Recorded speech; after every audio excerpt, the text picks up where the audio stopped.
Good evening, everyone. Good evening.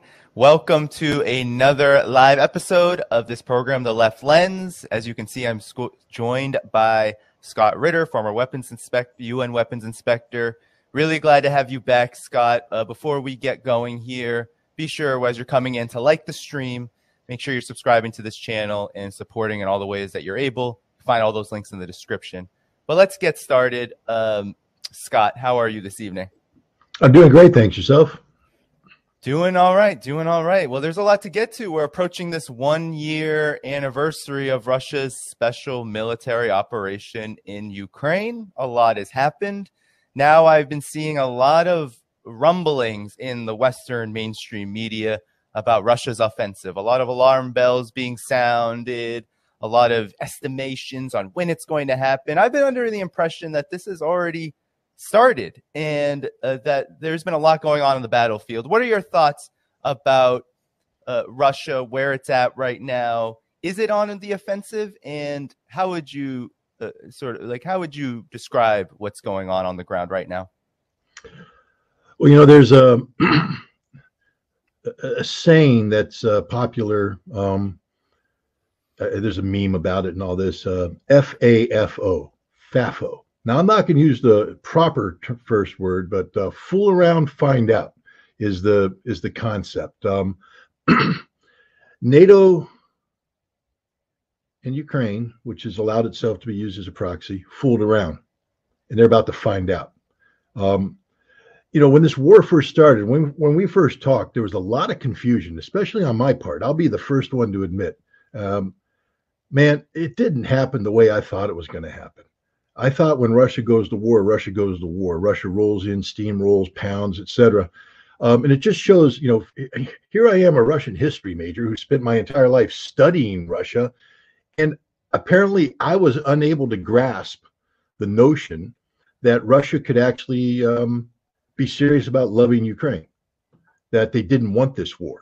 That, I mean, I knew they didn't want it, but again, war is war. I mean, I'm a Marine, and you fire the green flare, I'm off for the races, baby. It's you know, all the training kicks in, you do what you got to do, and it's going to get bloody, it's going to gut it, and you're going to win quick. The Russians didn't do that, and so there was a lot of confusion about what the heck was going on. Now that we've had a year, I think we can look at the first month of this conflict from February 24th until roughly, you know, we'll call it a month and a half, February 24th till April 1st. And I think there's a lot more clarity now. Russia never intended to steamroll Ukraine, never intended at all. Russia was in a position where it felt it was compelled to force Ukraine into accepting the peace that Russia was offering before the war. Basically, a modification of the Minsk II agreement where the Donbass would have autonomy, but now because Ukraine pushed it too far, it would be independence. Crimea would be forever Russia, and Ukraine would never join NATO. Those were the Russian objectives. Now, to get Ukraine to that, Russia made a military move.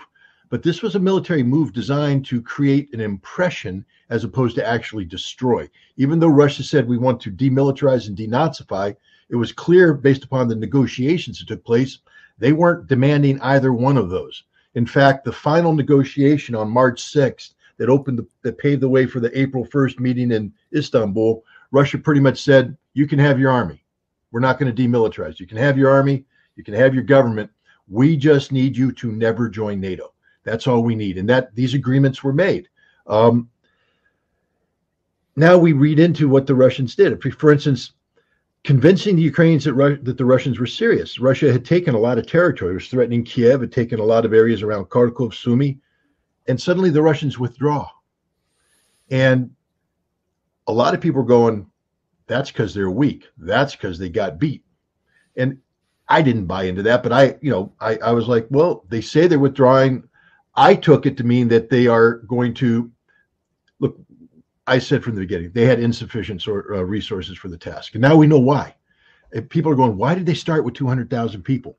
And now we know why. Because Putin and the leadership was very concerned about sanctions.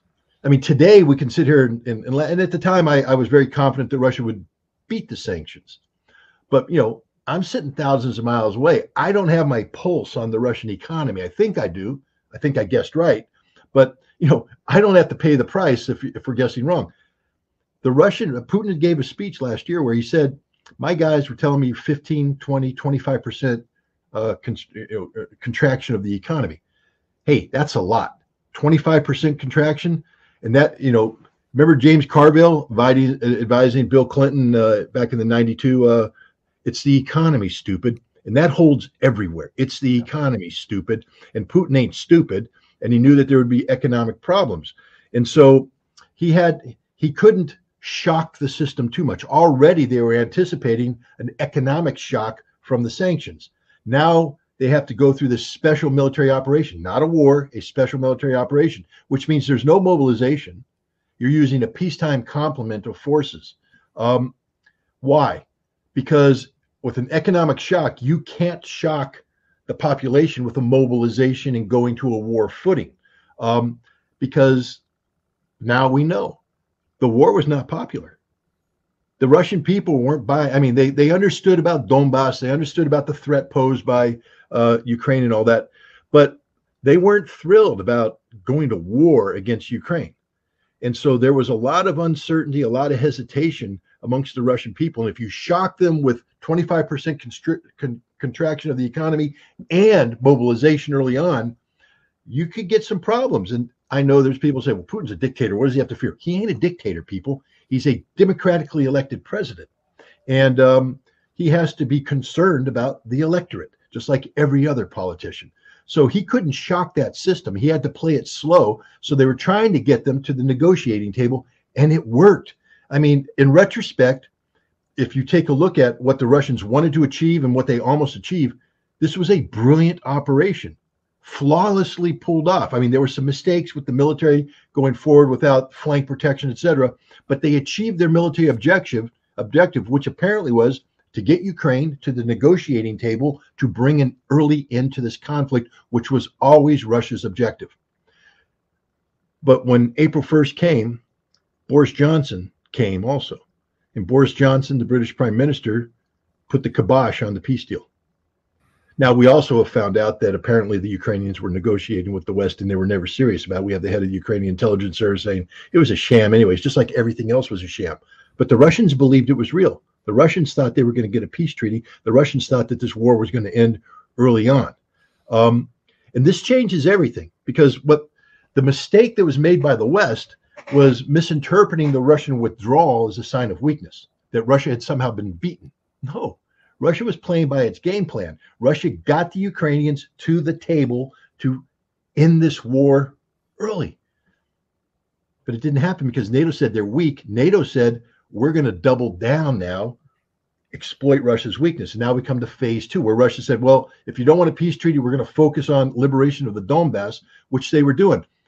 A lot of people don't realize that in June, the Ukrainian army was defeated, literally defeated on the field of battle. They were getting crushed, ground up, spit out, and it was all but over, except that NATO suddenly infused them with tens of billions of dollars worth of military equipment, financial resources that the Ukrainians were able to marry to manpower and create this 70,000 man strike force that they then launched a counterattack against the, insufficient Russian forces, because Russia never mobilized.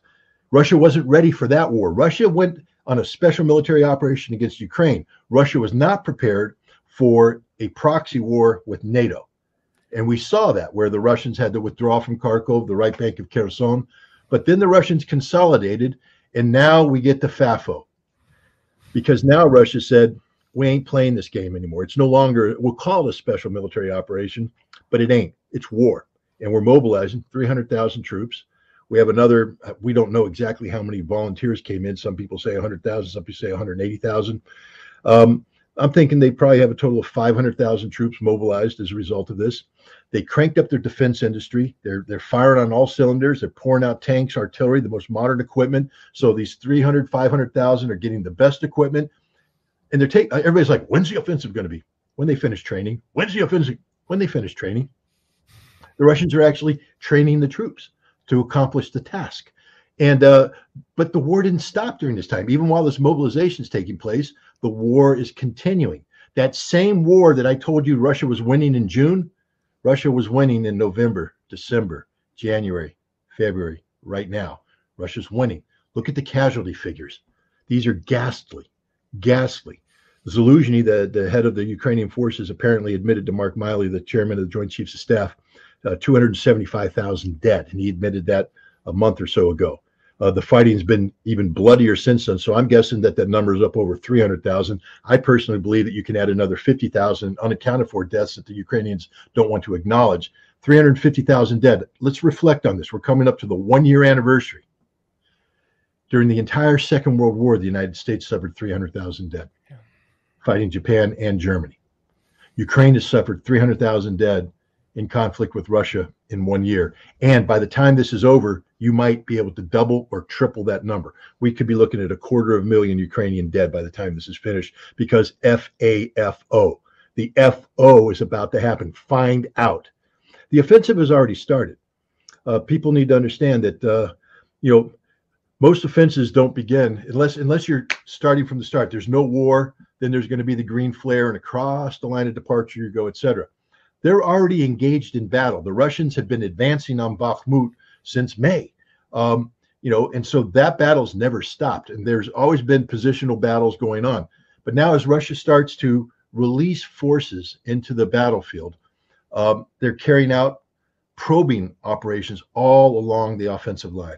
In Zaporizhia, up by Sumy, now they've got things going on, Uledar and other areas. And what's happening is the Ukrainians are having to divert reinforcements there. So they got very few reinforcements, reserves, and they have to go where the Russians are probing. And so the Russians are absorbing, forcing the Ukrainians to commit their reserves, and the Russians haven't even committed their main battle force yet. So they're probing, crushing, identifying gaps. And when the time comes, the Russians are it's just going to be this. It's like watching a tidal wave come in sometimes. A lot of people think of the tidal wave as this giant wave come crashing in. It's actually a surge that comes up. If you look at those horrible videos from Thailand, just the surge comes up. And then it's just this relentless surge that cannot be stopped. And that's what's getting ready to happen to the Ukrainians. A surge of Russian military offensive operations along the entire front will be taking place. Now, the Russians have said they are only interested in liberating at this point in time Russia, which means the right bank of Kherson will be Russian, Zaporizhia will be Russian, Donetsk, Lugansk will be Russian. But the Russians have put a little caveat on there. Back when we gave the Ukrainians the HIMARS, the high mobility artillery rocket system, 80-kilometer range, the Russians went, well, now it's going to be the territories plus 80, you see, because we have to keep you out of artillery range. We're never going to allow you to fire artillery shells into Russia again. So we're pushing you back for 80 kilometers beyond the borders.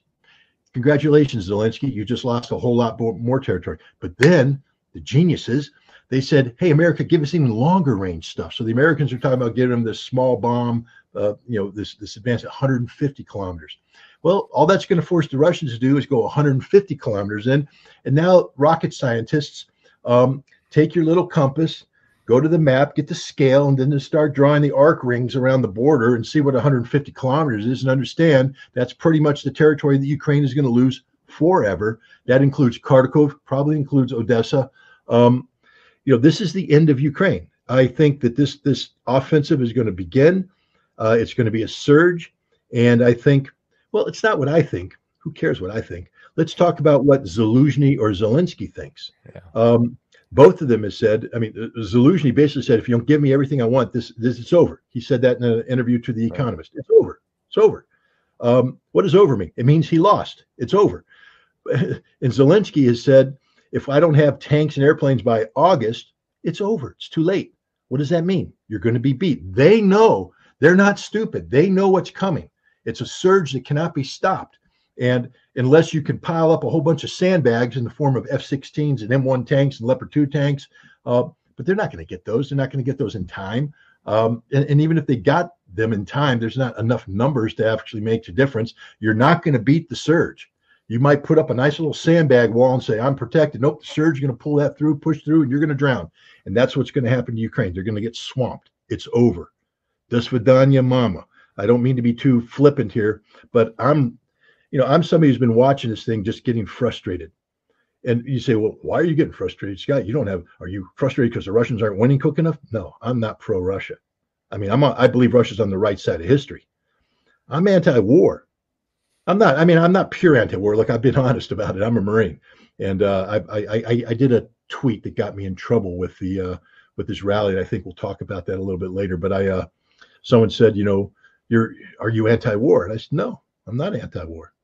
I said, I believe that I love puppy dogs. I love dogs. But if there's a rabid dog, it's got to go down. And we need Atticus Finches out there to shoot them. And if you know the movie To Kill a Mockingbird, you know the scene I'm talking about, where Atticus Finch, the lawyer, is called upon to do the difficult deed of shooting the rabid dog. And then I said, Ukraine is the rabid dog and Russia is Atticus Finch. And I firmly believe that. I think the Zelensky regime is a regime that has empowered the odious neo-Nazi ideology of Stepan Bandera, the national hero. The Ukrainian armed forces sing songs in his honor. We can go on and on and on that. So I have no sympathy for the Ukrainian government, but my God, my heart bleeds for the Ukrainian people, not the ones in Western Ukraine. Look, if you put up a statue of Stepan Bandera, FAFO, okay, you're going to find out. It ain't going to end pretty for you guys. I am telling you right now, the surge is coming for you, but it's the people that wanted to live their normal lives, the people that went to work, had a job, have a wife, have kids, have parents, grandparents, and they just wanted to live their lives. And those lives are over. Ukraine is being destroyed right now as a modern nation state. That's something I predicted early on. I said, this war, when it ends, there will not be a Ukraine. It's coming true. They've already lost 20% of their territory. They're getting ready to lose another 30%. I mean, it's mind-boggling how Zelensky claims to be the president who cares about the Ukrainian people, but he's overseeing the dismemberment of his country and the slaughtering. My God, 300,000 troops dead. That means that there's a whole bunch of wounded guys too. In modern combat, wounds aren't, a nick, a scar. You're losing arms, you're losing legs, your brain's addled, you're pooping into a bag. I don't mean to be too graphic here, but hey, guys, you get gut shot. What do you think happens? All right, it ain't the movies. Oh, no, boom, you're gone. Brains out. I mean, it's real, guys. It's real. And they're getting slaughtered. They're getting butchered. Not just the Ukrainians, too. The Russians are suffering casualties. Not on this scale, but the Russians are suffering more casualties per day than we suffered in the Vietnam War at its height. And it broke the back of America at that time. But the Russians are soldiering on. But this is just tragic. And what makes it even more tragic is the United States and NATO made this war happen. There is only one. That's why when people say, oh, we can't let these people speak at the rally because they're pro-Russian. No, guys. We're just calling it as we see it. This conflict is about good versus evil. And let me tell you right now, the evil out there is the United States. The evil out there is NATO. And if you don't recognize that, then I don't want to have anything to do with you. Because if you're trying to pretend that this war wasn't predicated based upon a decision made in 2008 to invite Ukraine into NATO, then you have no clue what you're talking about. If you don't understand the role played in 2014 in the Maidan coup d'etat, don't call it a revolution, it was a coup d'etat, ousting, and how the United States handpicked these people to govern, knowing that they were closely aligned with the neo-Nazis of Sloboda in the right sector, and then turning a blind eye as they declared war on the ethnic Russians. In April, they passed a law calling ethnic Russians terrorists, and they unleashed the Ukrainian army on them. Okay, if you don't understand that, then I don't want to talk with you because you don't know what you're talking about, and that's half the problem here. All the people out there, they're saying, I'm anti-war, I'm anti-war. They don't know what they're talking about. You don't even know what anti-war means. If you think anti-war means pacifism, you don't have a clue about reality because pacifists die. That's the truth.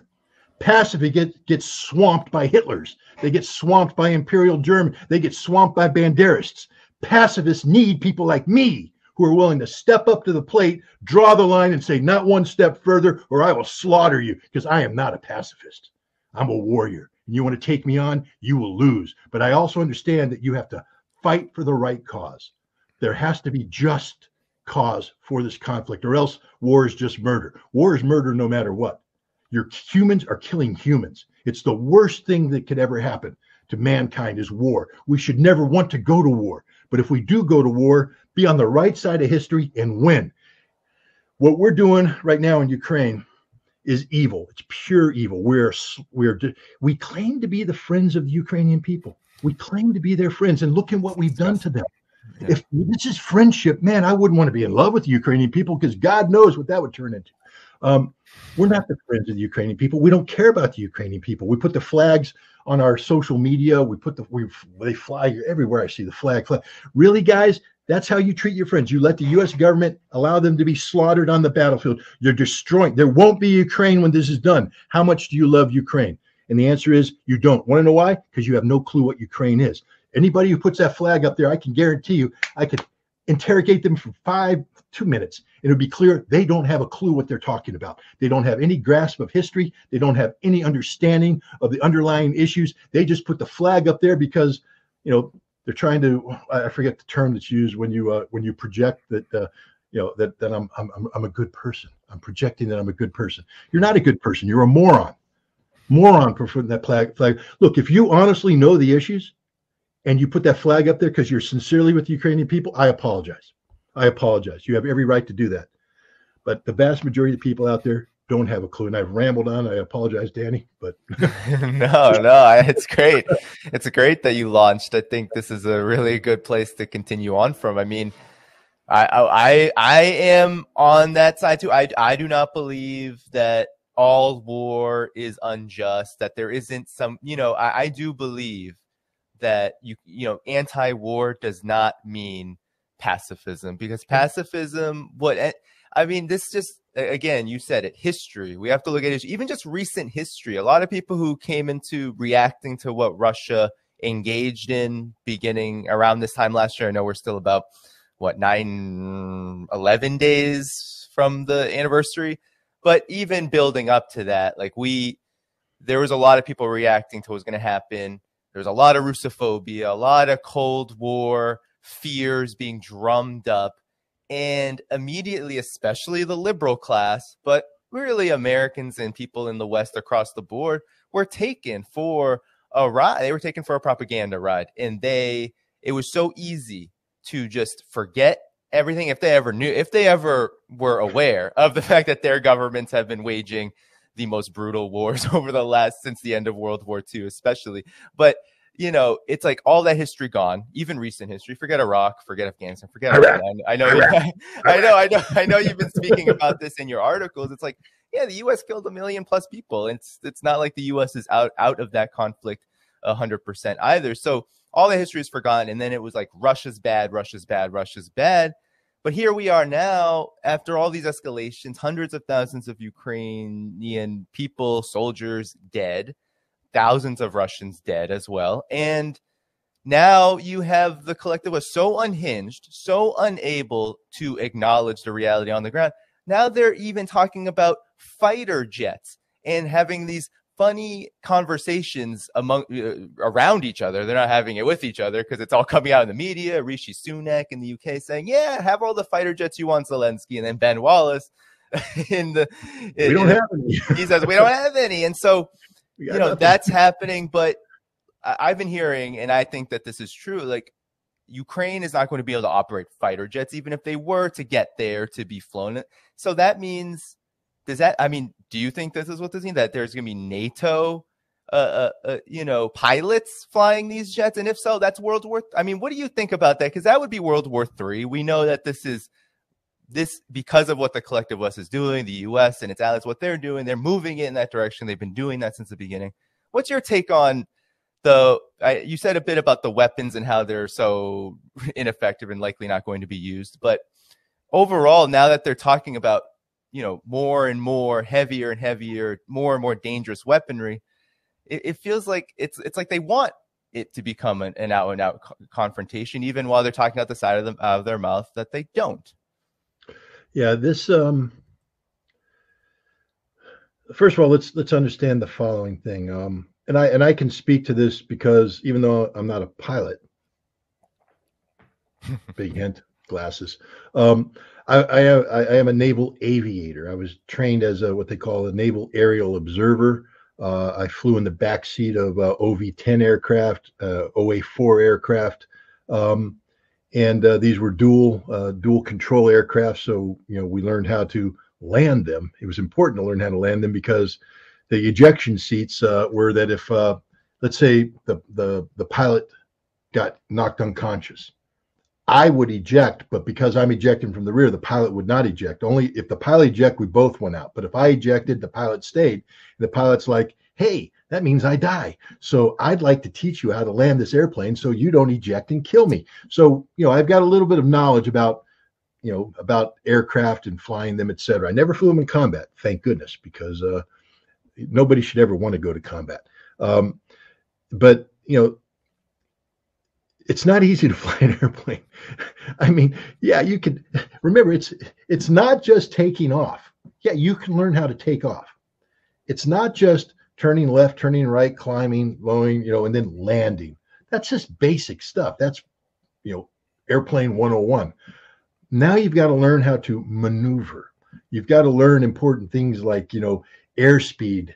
As you do a certain maneuver, you're bleeding off your airspeed. You have to be aware of where you are vis-a-vis the other aircraft orientation. You have to be aware of weapon systems, so that when you do a certain maneuver, if you bleed off the airspeed and he has altitude, he can continue and he will come in and he will kill you every single time. You have to be cognizant of this the whole time. And that isn't even something you get in training. That gets from doing it over and over and over and over again till it becomes second nature. And here's the thing. Ukraine has a number of pilots that are quite competent in flying MiGs. I mean, let's not denigrate. We know the Ghost of Kiev was a joke and made up, but there's some pretty good Ukrainian pilots out there. Look, I tell you what, the guys I want to meet are the Ukrainians that flew those hips into Mariupol during the siege to evacuate people. I want to meet those guys and I want to shake their hand, not because I support their cause, but my God, what kind of pilots they are. These guys were flying nap of the earth through, Russian air defense, finding the gap, and they were able to get into a city a part under siege, pick people up and leave. Some of them got shot down. Some of them lost their lives, but many of them made it. They evacuated a bunch of people out of there. I want to meet these guys and shake their hands because that's good flying. And if they have helicopter pilots that are that good, I guarantee you they got some other pilots, some MiG pilots or Sukhoi pilots that are pretty good too. But here's the deal. They're good because they've been flying a specific airframe and they know these avionics. It's second nature. Anytime you get into combat training, there's a reason why you repeat everything. And other people are like, this is boring. No, do it over again. Why? Muscle memory. You see, when you get trained, half the time you had a good night's sleep and all this stuff. The best way to train people is when they're exhausted and you're blowing things up in their ears and you're punching them in the face continuously. You can't do that anymore. But the idea is to stress them so it's muscle memory, so that when you go to combat and the world blows up to hell, you're able to function because you're not thinking, you're doing. Muscle memory. And that's the same thing for pilots. You're up in the air and suddenly things are happening and it's muscle memory, baby. You're doing what you've been trained to do based upon the avionics that you're prepared to do, the weapon systems and everything. And so you got guys that are good with MiGs. The South Carolina Air National Guard has a 6-month program that they've been doing for the last couple decades now to transition former Warsaw Pact nations like Bulgaria, Romania, the Czech Republic, etc., Poles, who have transitioned from MiGs to F-16s. So they bring these pilots, and for 6 months they go through an advanced transition program. So at the end of the pipeline, they come out and they can fly the F-16. But the Air Force instructors there say they're not very good at the F-16 because when we stress them, they go back to MiG. And the MiG ain't the F-16. And so they'll make a mistake, they'll bleed off air speed wrong, and they're dead. They said the best pilots are the ones that never had any MiG training. Their brains are clean. So we transition them, and so the muscle memory they're getting is F-16. If you give F-16s to Ukrainian pilots, they're all going to get shot down, 100% guarantee. They're alive today because they know how to fly the MiG. They know how to fly the Sukhoi. They know the airframe. They're able to do really, really skillful stuff. The fact that these guys are still flying this long into a war where Russia has so much superiority tells you these are good pilots, some of the best in the world probably at what they do. Again, those helicopter pilots, I want to meet them because, my God, I just want to shake the hand of a pilot that can pull that off. That's good stuff. And I'm sure there's a couple of these Ukrainian pilots that I'd like to meet. Now, again, I don't support their cause, but I have to respect skill when you see it. And these guys are good, but they can't fly the F-16. They cannot fly the F-16. So now we come to the crux of the issue. During the Korean War, when the Russians or the North Koreans started flying the MiG-15 aircraft, and we didn't have our we didn't have to bring in the F-86 Super Sabre, but now so you have two relatively similar airframes going up against each other, and the North Koreans were getting shot down and the Chinese were getting shot down, so they stiffened them up by bringing in Soviet pilots. And the Soviet pilots were in there flying combat missions, and they're pretty good because that's their airframe. They know it. So the reason why I bring that up is we live in a world where how do I say this without being sexist? We used to call it big boy pants. Put on your big boy pants. But we're in a world now where men and women are equal. So let's just say put on your big person pants or skirt, whatever you want to call it. Your adult clothes. Well, why don't we say that? Put on your adult clothes. Be an adult. And so it's not World War III if a Polish pilot gets sheep dipped or a Czech pilot gets sheep dipped or that's just called the real world. And the Russians, they're adults. They're not going to be happy about this. But I invariably think that if the F-16 is introduced, there will be a certain percentage of former NATO pilots flying these airframes for the Ukrainians, because that's the only way it would be viable. Now, let me also tell you, they will all get shot down. Want to know why? Because they need to communicate with AWACS airplanes. Now, there will be an AWACS, that's an airborne warning and control system airplane, the E-3 Century with the big old spinning disc on top. You might have seen it, and it'll fly near the battlefield. It projects its radar out. It detects anything taking off, moving around, and then it provides the situational awareness to the F-16s to vector them towards a threat or away from a threat. So the F-16 has to operate in that environment. If the AWACS gets in the business of directing these aircraft, that AWACS is a target and will be shot down. So it won't be. So now these planes are going to have to operate on their own. And now you see the F-16 is part of a system. A systemic process of projecting air power. Remove the AWACS, remove the intelligence, and now you just have two pilots flying, wingmen, Maverick and Goose. Goose was his backseater. No, Maverick and Iceman. Yeah, so they're off doing their Maverick Iceman thing, but without the AWACS, the Russians are going to get vectored in and shoot them down every single time. Plus, nobody's flown against the kind of integrated air defense that the Russians have to bear. The Ukrainians have. This is why they don't have too many pilots left, because they're all dead or shot down. The ones who are alive know how to go very low and fly very limited missions and get in, get out. But if you want to actually turn this into something that's going to have an impact on the battlefield, that means that you're going to have to project and try and sweep Russian air power out. And then you have to do suppression of enemy air defense, come in and bomb the Russian air defenses to open up a gap where the F-16s can come in and provide close air support to have an impact on the battlefield. None of this is going to happen. None of that's going to happen. So let's stop talking fiction. The F-16 will have zero impact on the battlefield. Zero. In fact, it will make the Ukrainians even weaker, because right now they're able to sortie Su-25s to go out and bomb Russian positions with some of the best pilots in the world who are doing the impossible. If you transition them into F-16s, they will be shot down the second take off. That's just the facts. They have some Su-27s out there. They're still flying. If you transition them to the F-16, they will die. They have some MiG-29s. Transition, they will die. The best thing you could do for the Ukrainians is give them the airframes that they know how to fly. But we're not doing that because we somehow think that we need to up the bat. And Zelensky's half the problem. Zelensky be saying, just give me the MiGs, give me the Sukhois, and we'll take care of it. But instead, he's like, give me the F-16s. No, you don't want F-16. It's the same thing. Zelensky would be far better off getting T-72s upgraded because his troops know how to maintain it and use it. But instead, he's saying, give me the Leopard 2. It is a coffin. It is a moving coffin. It will get killed because, A, there's not enough of them, and B, the Ukrainians don't know how to use them properly. And again, it's like a fighter plane. It's not just about, can I turn the tank on? Can I go forward? Can I go backwards? Can I turn the turret around? Wow. Yes, you can. But again, combat is about muscle memory, muscle memory, muscle memory, muscle. And you have a 3-man crew transition into a 4-man crew because there's no automatic loader. You have another loader. And now the tank commander, boom, shell goes off. He starts to give orders based upon a 3-man crew instruction. The gunner's wondering what's going on. Bam, you're dead because the Russians just took you out. That's going to happen to every single Leopard 2 that's going to go on the battlefield. This is stupid. I don't understand why we think there's going to be these miracle weapons, these wonder weapons. They're not.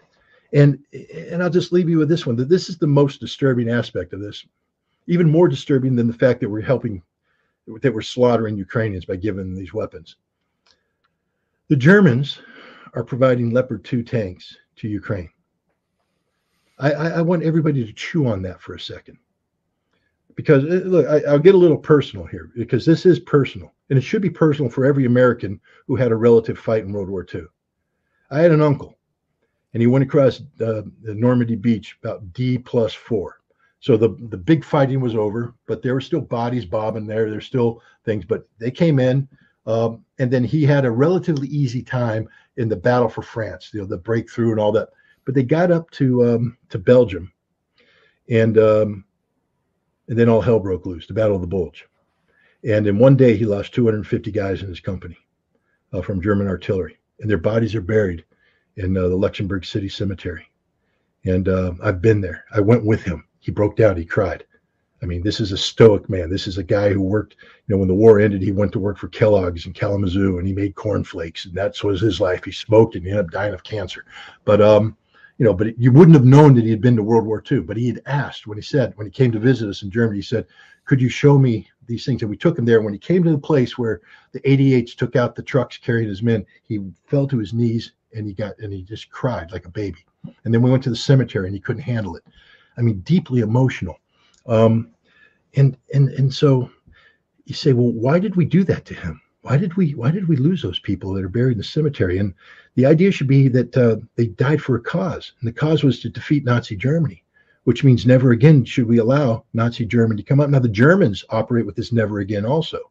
This notion of never again will we allow Germany to manifest itself in a manner that gives rise to the Third Reich and the murder of 6 million Jews. But it's more than 6 million Jews that we're talking about. I know that's that legitimately so. People focus on that, as they should.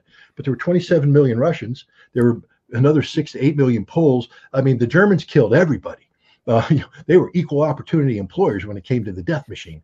And, and the idea was never again. There was a guy named Henry Morgenthau. He was the Secretary of Treasury in 1944 for Roosevelt, and he came up with the Morgenthau Plan. The Morgenthau Plan said, never again can we allow Germany to bring together the nexus of industrialism, nationalism, and militarism. And that the Germans had already had 2 shots. World War I they got once, and then World War II. So we're not going to give them a chance to make World War III. He said, that's it. We're going to dismember Germany. We're going to deindustrialize it. They will never be allowed to do this again. Never again. But instead, we said we need a German industry to help with the Marshall Plan, the rebuilding of Europe, etc. But the idea is that Germany would be constrained in their power, that they wouldn't become a militaristic thing. And the biggest checks and balance came from Germany itself that said, never again, never again, never again. Willy Brandt. People should remember Willy Brandt when he went to Poland in the early 1970s, I think 72, and he visited the Warsaw Ghetto. It had been suppressed by Nazis slaughtering Poles and Jews, and he fell to his knees begging forgiveness, as he should have, as every German should. Germans can never forget what they did. Well, I didn't do it, Scott. I wasn't born. I'm sorry, man. You're a German. And you inherited that. There's that old biblical phrase that the sons don't inherit the sins of the father. Not now, baby. Germany, all you Germans, you inherited the sins of the father. And you must live with those sins and never again allow itself to be manifested in a manner that brings together the nexus of nationalism, industrialism, and militarism. And yet you're sending Leopard 2 tanks to Ukraine to kill Russians. You have forgotten the lesson of history. Never again is meaningless. And this is where every American should stand up and say, no, Germany, no, you don't get to do that. You don't get to make that decision. You're not a sovereign nation in this regard. You lost that right when you allowed Adolf Hitler to take over in 1936. You lost that right when you allowed Adolf Hitler to march his armies throughout Europe into the Soviet Union. You don't have the right to send German tanks to Ukraine to kill Russians. Not at all. And yet we just seem to be oblivious to it.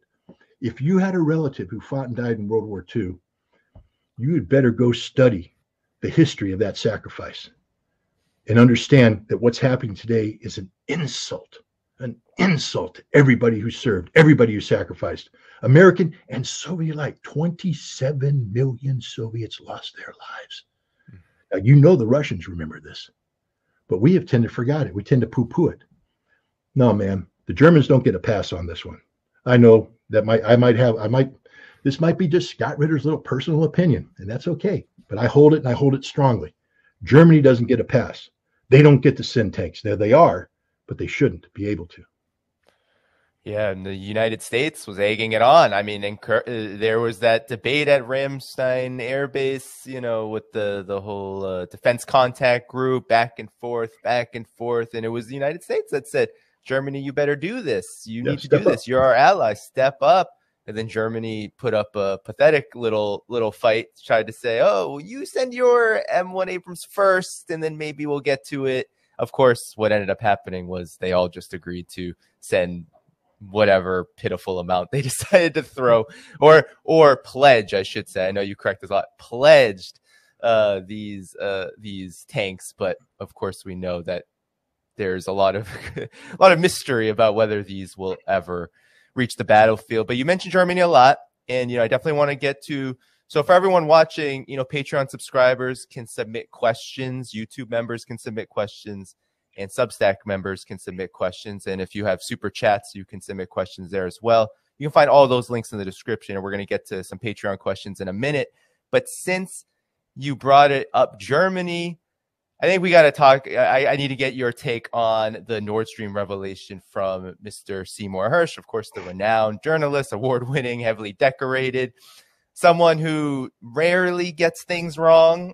But of course, we're talking about a revelation from a source. Of course, we don't know who the source comes from, but we know Seymour Hersh is very well connected. And if anyone read the piece on his Substack, you know that it's a very convincing piece, especially given all that we knew about the Nord Stream pipelines, the destruction of them, all of the basically outright hints, if not admissions, that Biden and Blinken and essentially the entire U.S. foreign policy establishment, Victoria Nuland, we're all giving about Nord Stream 2 and the destruction of the pipelines.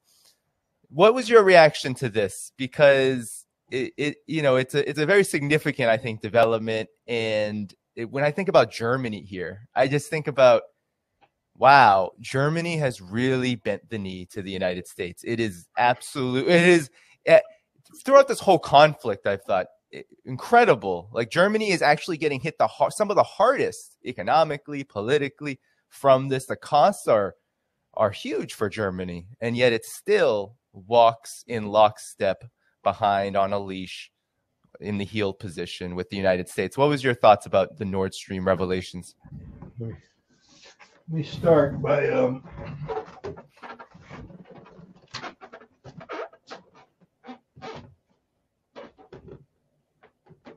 just a little truth in advertising here.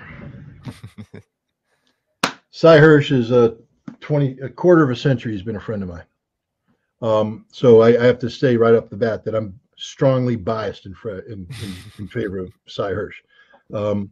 I've personally been investigated by him. I know the rigor that he takes, and for 25 years I've been literally at the front row as he comes up with some of his most amazing scoops, Abu Ghraib, etc.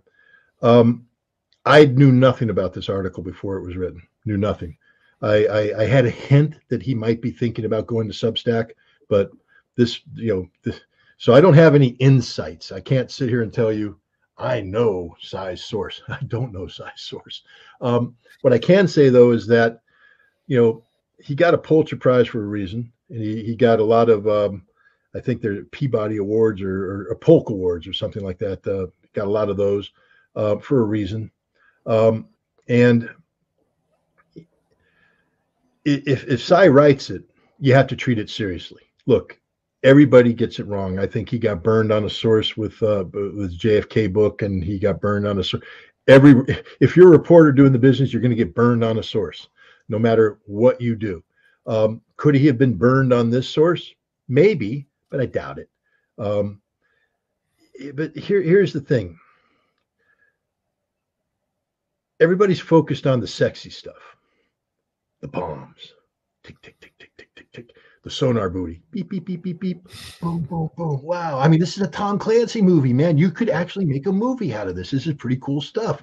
You know, divers training. We may see it. We may see a movie eventually. We see the movie, you know. Maybe Cuba Gooding can come back and play the role of the diver. You know, Danny De Niro, Robert De Niro. 1 step forward, 2 step. You know, I mean, it would be great. It would be just like, oh my God, I want to see this movie. But there's more to this story than that's there. First of all, understand that if Cy's source is true, Biden is a criminal. And I'm not just talking about a war criminal. Hell, every American president's been a war criminal. So that's, you know, get in line, Joe. He's a criminal because he violated the Constitution of the United States with intent. Mens rea is a term that I've learned in the legal frame, you know, the intent.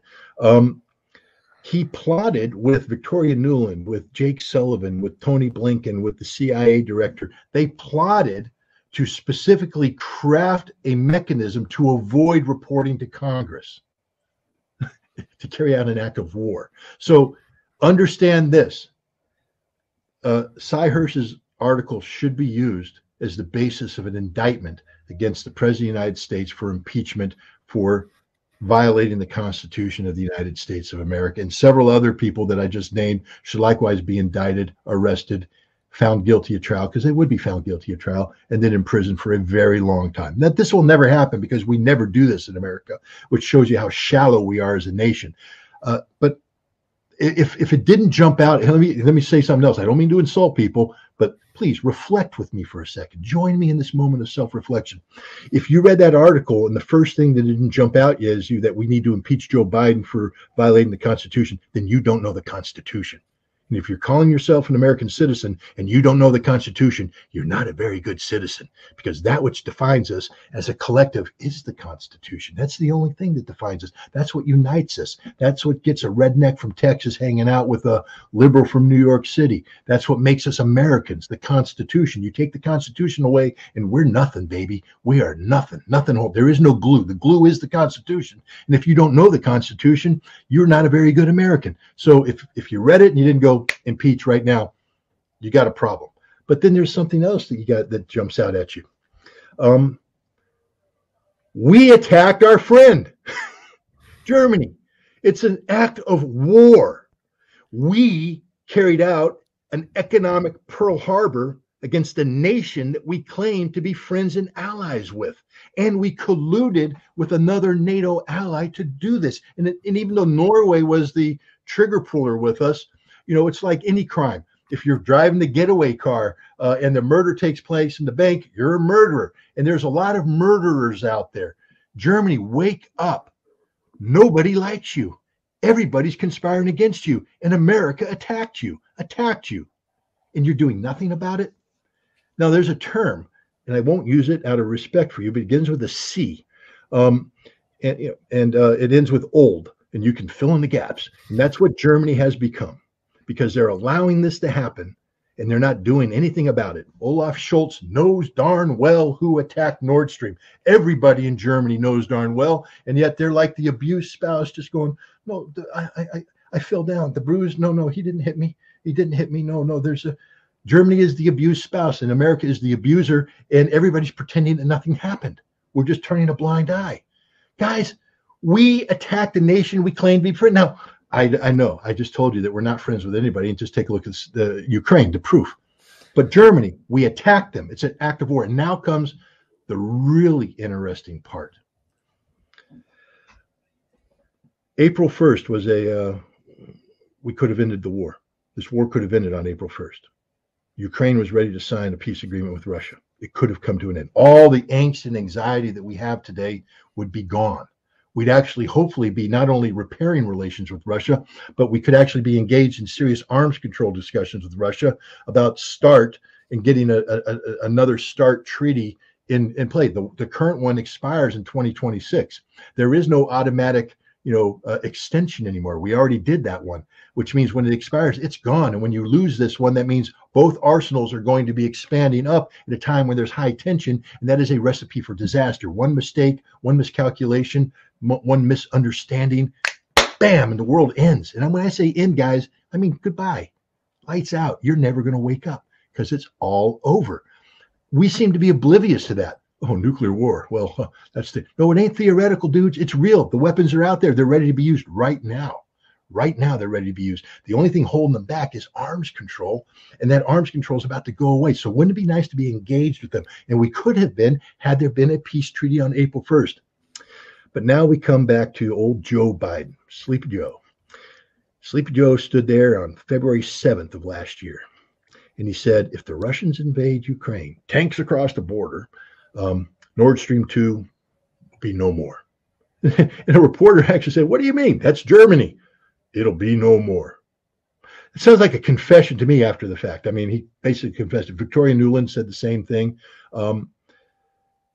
But Russian tanks went across on February 24th. On April 1st, Nord Stream 2 was still in play. And had there been a peace treaty, Nord Stream 2 would have stayed in play. Nord Stream 1 would have continued to pump billions of cubic meters of gas into Germany. And then Germany's economy would still be dependent upon Russia, Russian gas and European economy, et cetera, which means that everybody's paying low prices, their industries are working, et cetera. We sabotaged that peace treaty. Why? Because we wanted to blow up Nord Stream. And if you read Cy's article, you'll see that after April 1st, we started moving things in motion. That's when we got serious because we realized that this conflict could come to an end. We have to blow up these things. And therefore, we held the exercise, Baltops 22 in June. And bam, September, we blow it up. That's what this is all about. And I hope everybody understands what I'm saying here, that this war was never about, it may be about Ukraine, but it's turned into something different. It's about America creating the conditions for American hegemony, economic-based hegemony, that isn't just about strangling Russia through sanctions and bleeding them dry and white in the war. It's about bringing down the European Union, bringing down the Eurozone, bringing down Germany. We blew up the Nord Stream pipeline in order to send a signal to Germany, France, and all of Europe that we're in charge. We're taking over. And what have we done? We've replaced cheap Russian gas with expensive American liquid natural gas. We've destroyed their economies. And yet Europe just sits there and goes, more, boss, more, give me more. I mean, this is disturbing. So this is why Cy Hirsch's article is genius, because he has basically put the pieces in place that allow all of these things to become crystal clear. Just, in the intelligence business, I had a good reputation for doing a couple things. One is identifying dots, because in the intelligence business, it's like getting one of those 1,000 piece puzzles, and they shake it up and they throw it on the table, and then they take their arm and they take 80% of them off the table, and you got 20% left, and they said, "Tell me what it is." And you're going, "Well, I only got 20% of the pieces," but you got to put it together, connect the dots, and then you come up with an idea of what it is. That's what intelligence is. And sometimes you get good and you can uncover a couple more pieces and bring it in, but you never have 100% of the pieces. I was good at identifying the dots and connecting the dots. What Hirsch's article did is identify the dots, and now it's up to us to connect them. And it's quite obvious. I mean, he literally has giant signs that say, this dot goes here, this dot goes here. And I just hope that people appreciate this man. He's 85 years old. And I hope this man lives forever. But he is a national treasure. And right now he has done America and the world a great service, And we don't deserve him, but we got him. So let's do something honorable by him. Yeah, indeed. I mean, you said it. The precedent that this has set, just the situation when it comes. I mean, Germany, the cost, it still baffles me. I see the clip all the time. Joe Biden and Olaf Scholz, February 7th, 2022. It was so obvious that there was something going on here. How could you not know that Nord Stream was already being targeted by sanctions? You know, there was sanctions talk. Yeah. Stop, bring it down. Don't allow Nord Stream 2 to run. The Americans wagging their finger. Germany, you've got to wean off of Russian gas. Already back then, this is before Russia's special military operation.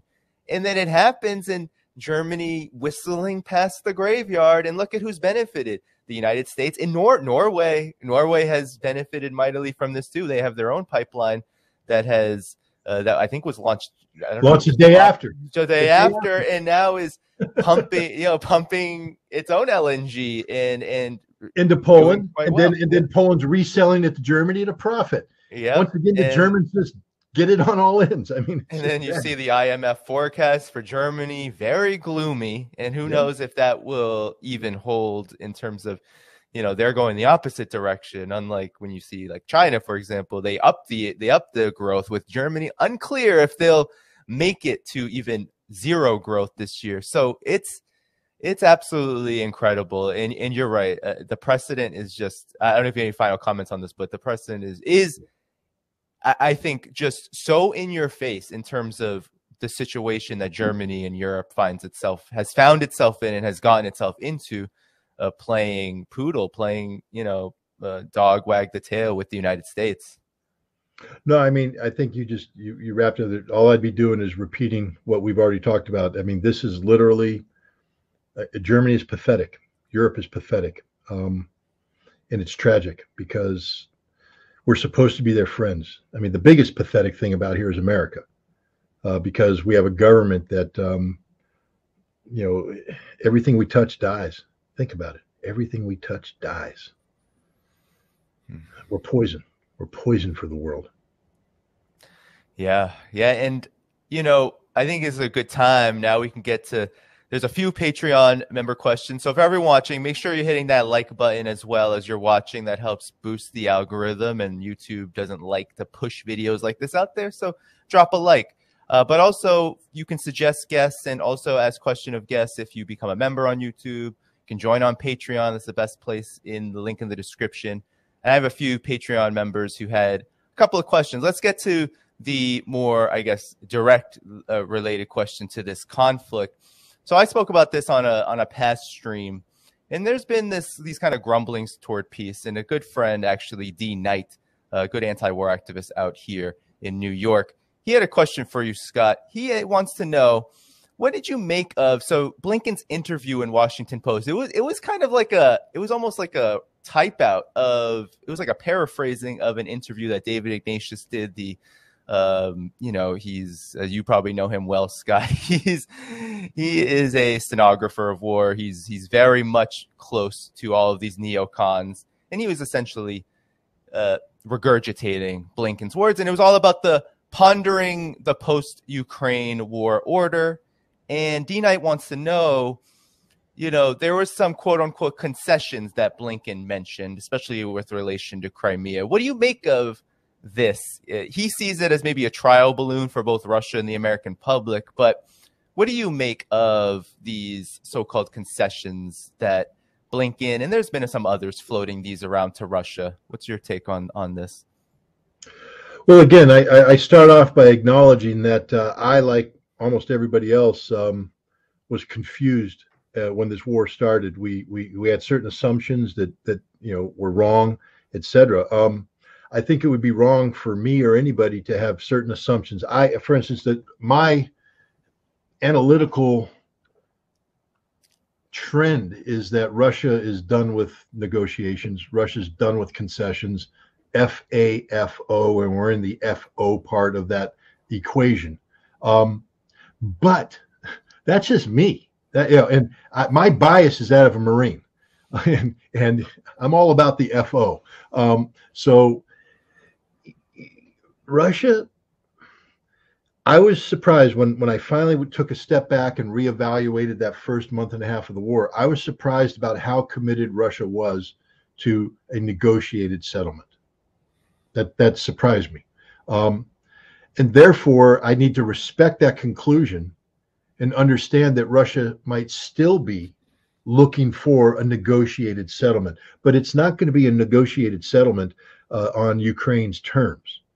It'll be a negotiated settlement on terms that allow Russia and the collective West to stabilize and get on the path of repairing their relations. But Ukraine's concerns, I mean, this is where Blinken has a problem, because he's floating trial balloons that have to be grounded in what Ukraine will accept.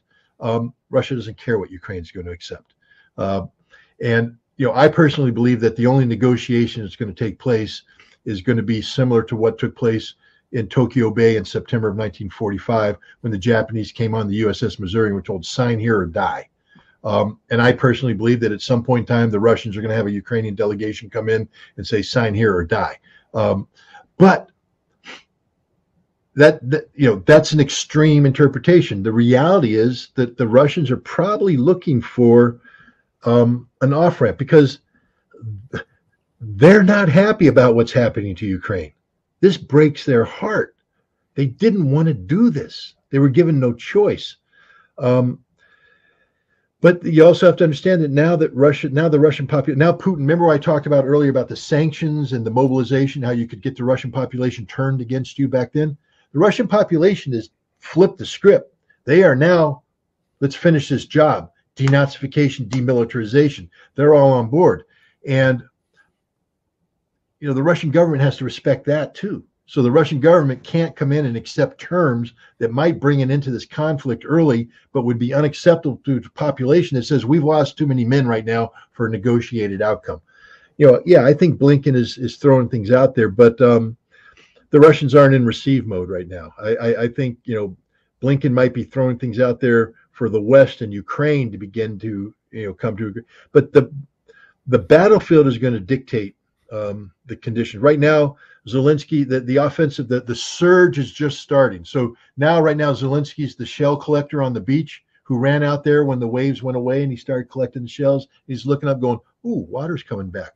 It's lapping at my feet. But he still thinks that that's it, that he can still go out and get that last shell, those F-16s and those tanks, and we're gonna be a nice little shell collection we're gonna have. He doesn't realize that the surge is coming, and it's going to sweep him away and everybody else away. And Blinken, I think, doesn't realize that too. You know who does realize it? The Pentagon. They know what's about to happen. They see it happening, and they're going, nah, there ain't going to be nothing left of this beach. Everybody on the beach is going to die, because that water is just going to come in and go all the way inland, sweep everything away, and that's it. Yeah. And I mean, it's just, it has been interesting to watch this division play out, even publicly, while not out and out bickering with each other, but seeing how the Department of State, seeing how people like Newland and Blinken say one thing, and then the Pentagon and even the Joint Chiefs of Staff have been saying something a little different. And you had the Rand Corporation. I don't know if you saw that study, or I don't even call it a study. It was really a statement. It was really just, here is the situation. A long war is really bad for the United States. But you have to start in 2019. The Rand Corporation wrote the study that said, strip Ukraine away, bring Russia down, and all that. Yep. And they committed to that. And now you got these guys going, and remember, they can't walk away from that, because that means that they're stupid. They can't turn 180 degrees away from that. So they're basically saying everything we wrote there was sort of okay. Yes.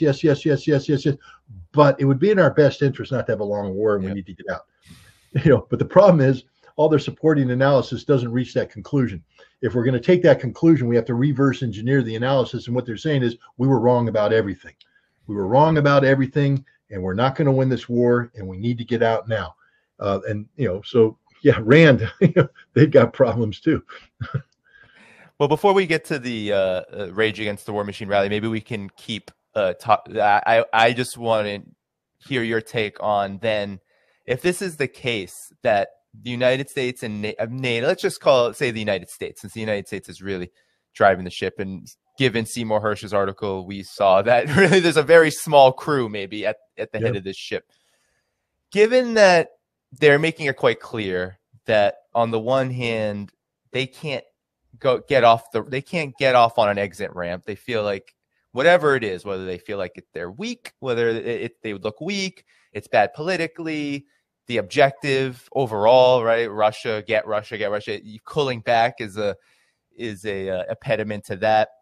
But at the same time, there's this ever-growing reality on the ground that shows there really isn't much else that can be done other than more war or pullback. It feels like that contradiction is becoming incredibly sharp. Where do you, if I know this is all about kind of like guessing at this point, given things are so dynamic, but how do you see this playing out? That problem, I mean, the United States is facing a problem as much as I think people kind of look from the outside and think, oh, well, the United States is steering the ship pretty steadily. Where do you think this is going? It's my crystal ball. I'm going to look into it. But look, here's the reality that's coming in. NATO is a paper tiger. And I've been saying this for some time, and people have taken umbrage at that. I mean, they've gotten really mad at me about that. Yeah, I bet. But I say it all the time too, but yeah. But I just wait, and I'm like, okay, but we'll just let the facts play out. Right now, the British Army can't do anything. Literally can't. I mean, we talked about it earlier about Ben Wallace, about the Air Force. Let's give them airplanes. In Sunak's like, yeah, give them airplanes. And Wallace like, we don't have any airplanes to give. We got nothing. But who else doesn't have any airplanes to give? Germany. All their airplanes are broken. They can't get any of their airplanes off the ground. I mean, they can get some, but most of them are just hangar queens because they've not been maintaining them. France is the same way. We're the same way. Everybody's the same way. Let's say we go to war and we're going to bring the great NATO air power. It ain't that great, guys. Really, just take a look at operational, rates. What percentage of aircraft we can actually take off. And then once you take them off, as you crank into maintenance hours because they break, how quickly they're going to draw down to nothing where we literally can't get anything off the ground. But let's say they do take off. How many air-to-air missiles do we have in Europe right now ready to go to war? And the answer is not enough. That's a classified number. I mean, I could speculate, but I don't want to get in trouble. But the answer is not enough. We don't have enough of anything. And now Stoltenberg has just come out and admitted the truth that I've been saying all along. They don't have any artillery ammunition. The Ukrainians are burning up artillery ammunition. And remember, the Ukrainians are operating at about a 6-to-1, 10-to-1 deficit. So every artillery piece the Ukrainians have that goes boom, the Russians either have 6 or 10 going boom, boom, boom, boom, boom in return. And the Russians are never running out of ammunition. They never will run out of ammunition. Ukraine is running out of ammunition, and nobody has ammunition to give them. And Stoltenberg just said that. We got nothing. The British would run out of ammunition in a large-scale ground combat like this in how many days? There's the answer, 2 days. Great Britain runs out of ammo. And let me give you a pro tip, people. When you run out of ammo, you die. It's over. Okay? Rambo just doesn't work. Rambo without ammunition is a dead body, just a big body going in a body bag. That's it. Rambo doesn't exist. Ammunition exists, and we don't have any ammo. We don't have anything, nothing. And that's just a set. And finally, the U.S. commander in Europe is saying, yeah, we're not ready for this kind of war. At least finally, see, the Pentagon's starting to wake up. Because everybody's like, well, we're gonna push the Russians. He's like, no, let's just stop pushing the Russians right now, because you see, what people don't understand, it's not just that Putin mobilized 300,000 reservists in September. Late last year, he authorized the expansion of the Russian military to 1.5 million people. That means it's going to be a massive expansion of the Russian military. Most of them are going, it's not going to be a conscript expansion. There will be some conscripts, but most of them are going to be contract soldiers, professionals. They're expanding the airborne and the Marines. Why? Those are expeditionary forces. So now they have forces that can respond to crises around the world. Lots of more artillery. Imagine that. The Russians even getting more artillery. And their defense industry is gearing up and just cranking stuff out right now. Let's say, hypothetically, I wanted to build more AMRAAM missiles, one of our advanced missiles for the fighter planes. I can't just call up Raytheon and say, crank them out, baby, because Raytheon's going to say, with what money, baby? And they go, oh, well, we got to go to Congress. Okay, emergency defense appropriation.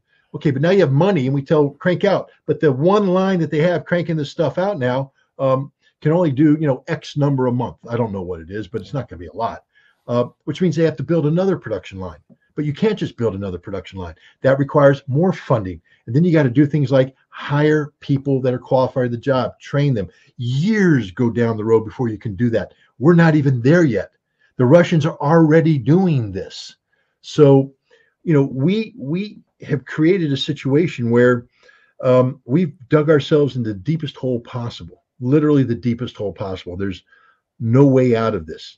There is no military solution, and anybody seeking to promote a military solution is encouraging then the end of the world, because the only military thing that we have that can go toe to toe with the Russians is nuclear.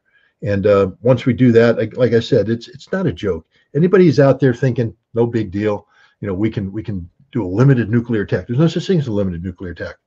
Any use of nuclear weapons means the world will end instantaneously.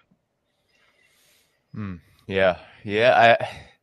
I mean, as you were talking, I kept on thinking back at these times, even during COVID, where the United States would invoke the Defense Production Act. And every time I think about that, I'm like, oh, but in this situation where we're talking about the United States trying to wage a war with Russia, you think, well, then you're going to have to produce a lot of ammunition, a lot of weapons. And then you're going to have to do something. That's a lot of labor. And also, as you said, years down the line can go by before you can build the facilities that you need, get everything that you need to make sure that what you need to produce is actually produced. And so Ukraine doesn't have that time. It seems like doesn't have all of that time to wait around. We don't have that time. Yeah. So, okay, well, let's get to the second and final Patreon member question from AJ. And this person wanted to know about your thoughts. I know that, you've written on Substack about this. The Rage Against the War Machine rally is happening February 19th.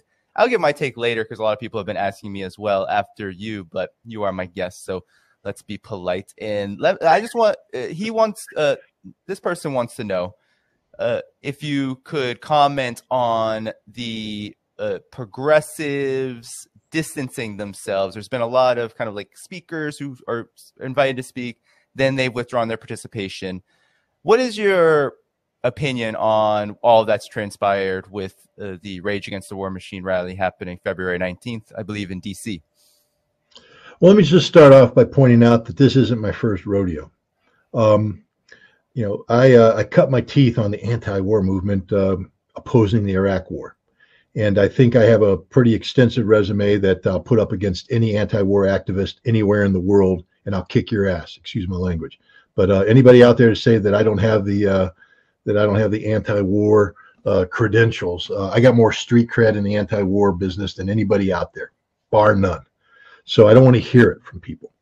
And I have been jaded by the Iraq experience. Jaded. I don't believe that America has a viable anti-war movement. We have a lot of viable anti-war activists. Danny, you're one of them. I mean, I respect you. I like your positions. I like the positions of a lot of people. I don't put politics in here. I mean, let me put it this way. When a bullet hits you in the head, it doesn't care if you're a Democrat or Republican. It's just going to splatter your brains. So anybody who tries to bring politics into the anti-war movement, you're doing just get the hell out of my way, because you're ruining it from the start. The second you politicize the anti-war movement, it's all over. Because it's no longer the anti-war movement. It means that a political party or political movement is using the anti-war cause to further their political ambitions. So it's not about anti-war. So I distance myself. I do things. I mean, for instance, I live in the town of Bethlehem, New York, and there's a great organization, Bethlehem Neighbors for Peace. And I do things with them because A, I like the guys that run it. B, it's my neighborhood. But C, I'm going to be frank, ain't nothing going to happen from it. From my perspective, I know they're going to say, we're trying, Scott, and I know you're trying, but I just don't like spinning my wheels. I'm not a hamster. I just don't like to spin and run and run and run and run. It's not what turns me on. So, so I gave a speech in New York City, a book thing on January 15th. Interesting backstory. I won't waste time on that, but I did this. And I have to say, it was one of the best speeches I've ever given. I mean, I've done a lot of public speaking, and halfway through this one, I'm going, whoa, I'm actually saying some pretty cool stuff, and you can see the audience and see the reaction. You're like, yeah, I'm firing on all cylinders here. I'm hitting the buttons, boom, boom, boom, and it was a good speech. And I was approached by a gentleman. Yeah, I don't want to name names here, but he's an organizer of the event, and he said, "Would you come and speak at the February 19th event?" And I said, "No, I don't want to."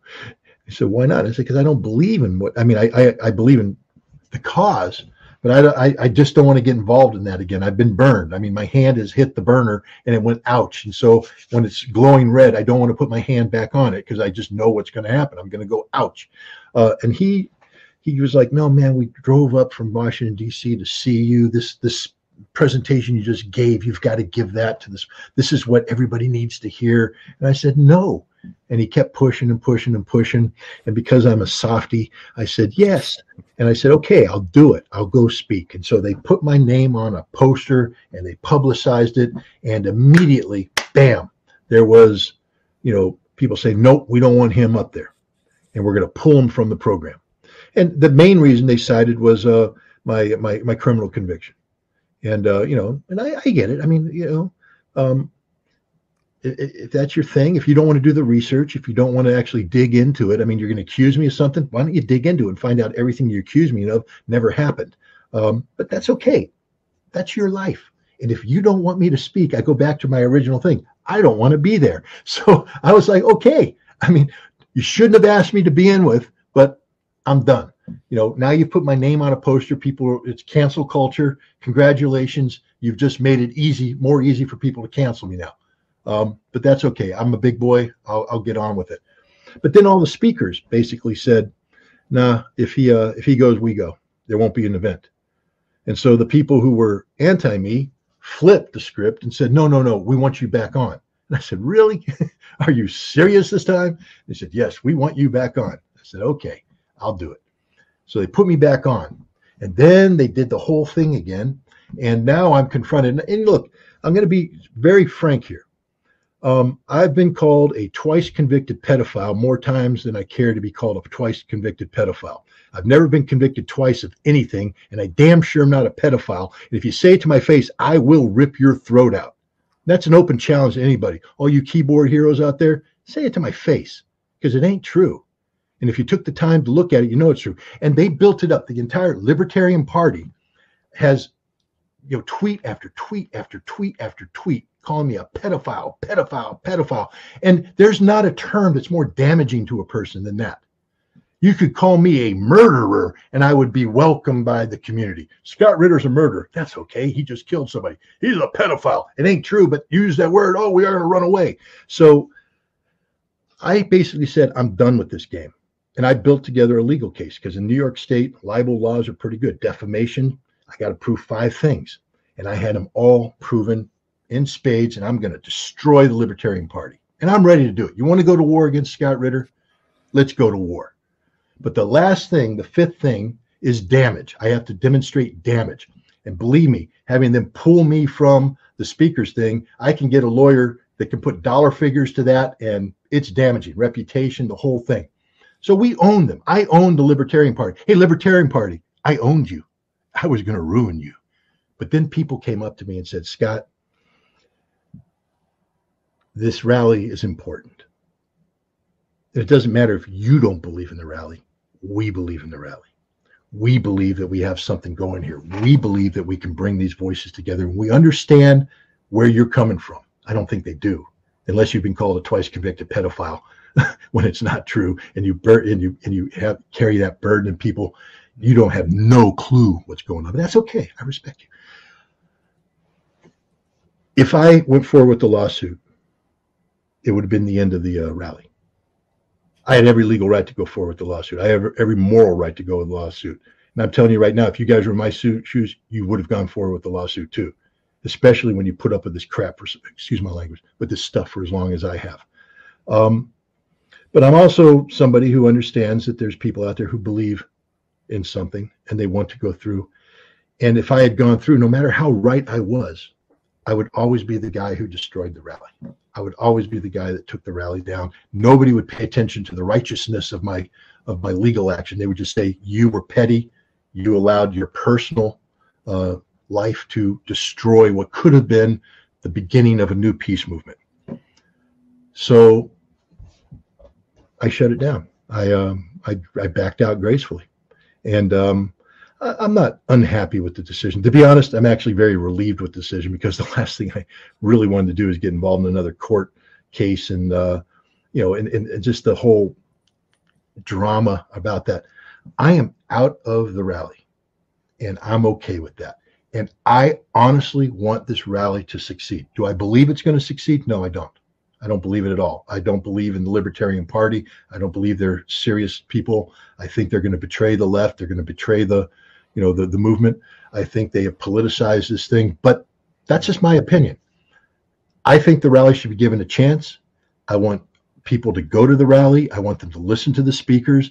And I hope that the message that the speakers put out there resonate, so that left and right can come together and we can create a new anti-war movement that can move this nation in a great direction. I hope that happens. I sincerely do hope that happens. I'm not going to be a part of it. I didn't want to be a part of it, but then when they invited me, I was prepared to be a part of it. I actually wrote a speech that I was prepared to give. And I, and instead of, doing a, point by point, he said, she said on how we got to me being pulled out at the end, I just said, screw it. Excuse me, again, I apologize for my language. The heck with it. Here's my speech. This is what I wanted to deliver. And take it as it is. That's where we're at.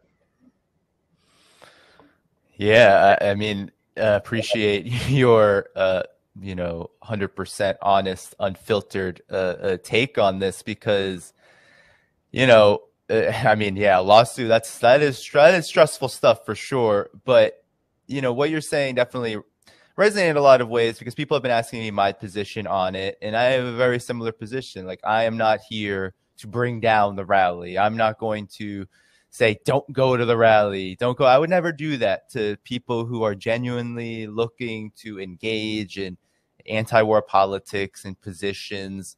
I would never do that. Now, when I saw that it was being organized by the Libertarian Party, yes, I am familiar with the Libertarian Party. I have met many libertarians. I traveled to China with more than a few Libertarian Party members. Very weird experience, but I did it, and it was very strange. But at the same time, it was very revealing. And I'm younger than you, Scott, but I've been in the anti-war movement for 10 years. And I can say that, I'm not surprised that there have been so many problems before the rally even happened. I'm not surprised by that, because we live in a country where there are a lot of disagreements between various forces, many of whom happen to be really small. I'm on the left. The left is really small. The actual left, not the Democratic Party left, but the anti-war left, very small at this time.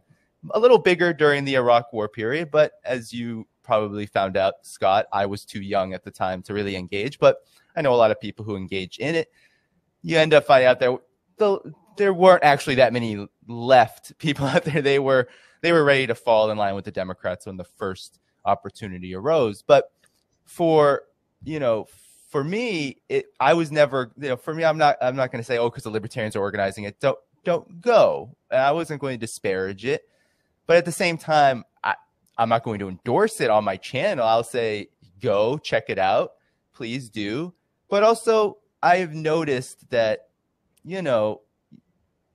a lot of people that I know who have been organizing for a long time, not invited, not asked to speak, not asked to go. And you could say, well, not everyone has to be invited. But at the same time, there have been people who, while the anti-war left has been so small, very weak in organizational strength, but at the same time, they've been doing really hard work. You mentioned your experience out where you are, out here in New York City, and all across the country. There are people who are doing really hard work, and a lot of them weren't invited. So as you said, there is a politicization of this. Unfortunately, in the United States, we often end up with this kind of politicization because the left, the entire political spectrum, has been so infected by Cold War divisions, by all sorts of sectarianism. And then you get into just the fact that grassroots forces on the anti-war left are much smaller and without resources than those who do have resources.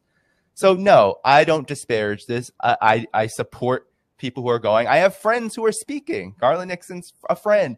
There are many. Chris Hedges' friend. These are friends. These are people, good people. There are a lot of good people. See, Jimmy Dore, friend. All friends. I do not disparage them for speaking. I don't disparage the rally itself. But at the same time, everything that's happened and transpired with you, Scott, and everything that's happened around it, those are things we have to deal with and we have to talk about. Doesn't mean we do it in the way that maybe some forces did it. I don't agree with saying, like, I know your situation is in particular, but there are some forces who endorsed it organizationally and then said no when they found out Scott Ritter was speaking or they found out somebody said something. No, do your research, do your homework first. Due diligence, baby. Do your due diligence. Don't do that. That makes everybody look bad. That makes anyone who's anti-war look bad. It doesn't even matter where you are on the political spectrum. You don't want to do that. You don't want to do the work of forces that are already powerful enough to undermine you already. You don't want to do that. So for me, I don't agree with that. I don't agree with endorsing that unendorsing just because you found out some things you didn't like. You got to make sure you know what you're getting into. And so for me, people go, check it out. You know, it's good to come together around anti-war causes. But at the same time, have your eyes wide open. Be ready to engage with the difficulties and challenges that is any kind of activism, but especially anti-war activism when you live in this belly of the beast, when you live in this, as you said, the like the heart of the evil that is happening in this world, especially when it comes to war. I don't even, one of the problems I have, and I mentioned it to the gentleman who approached me, is what is the definition of anti-war? I mean, you know, you're going to have an anti-war rally, but you're bringing together people who have differing positions on how to define that term. And then after the fact, you find out that there's a litmus test, apparently. I don't know exactly what, but apparently there's a libertarian litmus test that if you don't meet the libertarian definition of anti-war, you can't be. And I don't meet the libertarian definition of anti-war, apparently. And again, I'll just say this to the Libertarian Party. You can bring Scott Horton, you can bring anybody you want up against me, and I'll put my anti-war resume on the table, and they, you know, it won't even compare. So to pretend that I'm not anti-war, that because I don't meet your litmus test, that's the death knell of this rally, because you're trying to bring together different people who have different ideas. And the idea is to have all the ideas out there. And I think it's a good idea to have an audience listen to as wide a range of options as possible to imbue themselves with the spirit of moving forward to oppose the military-industrial complex. Yay. But if before they even get up there, you have them going, he's not really anti-war enough. He's not anti-war enough. And who are you to make that decision? Somebody from the Libertarian Party? I'm sorry, that's just not good enough. I'll tell you what, if you know, I'm not a big fan of litmus tests, but I'll respect the litmus test of a Medea Benjamin more than I will of a Scott Horton. That's just straight up.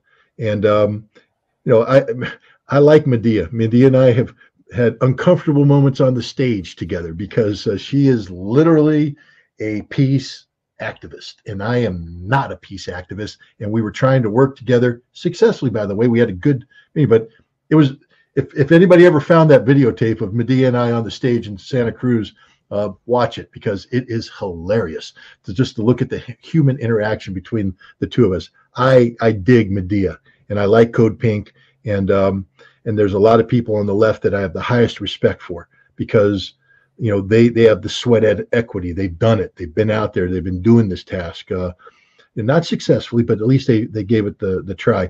I don't have the same level of respect for the Libertarian Party. They've never been serious about, you know, anti-war. I feel that they use the anti-war movement as a cause to promote their narrow vision of politics. And you know, my thing, again, because I'm not I mean, we've talked about it, I don't need to reiterate it, but you know, I believe that there are times when you have to go to war. You have no choice. And if you're going to go to war, you better win.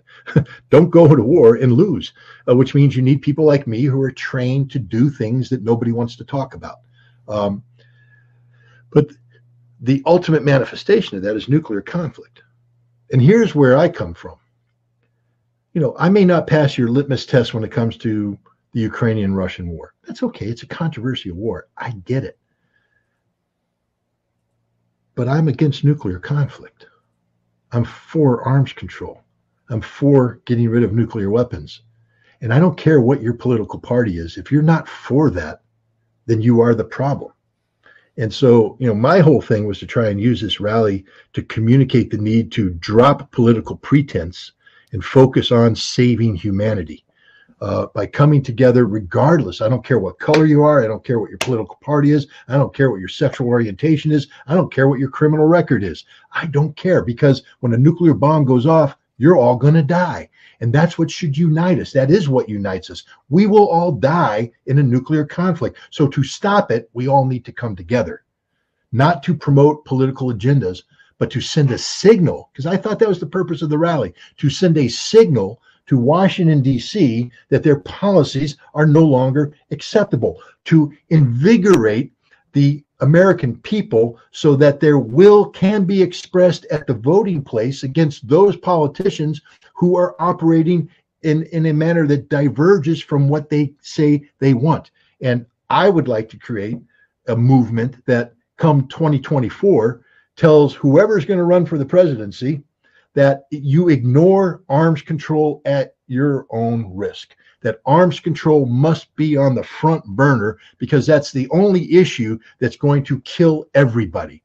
We can have disagreements about healthcare, Social Security, the economy. You can have a lot of disagreements about things. And if you allow yourself to get into that minutia, then you get February 19th. But if we agree on the big picture, that we all die when the nuclear weapons go boom, therefore, why don't we encourage our government to work with other people who possess nuclear weapons to control them and to get rid of them?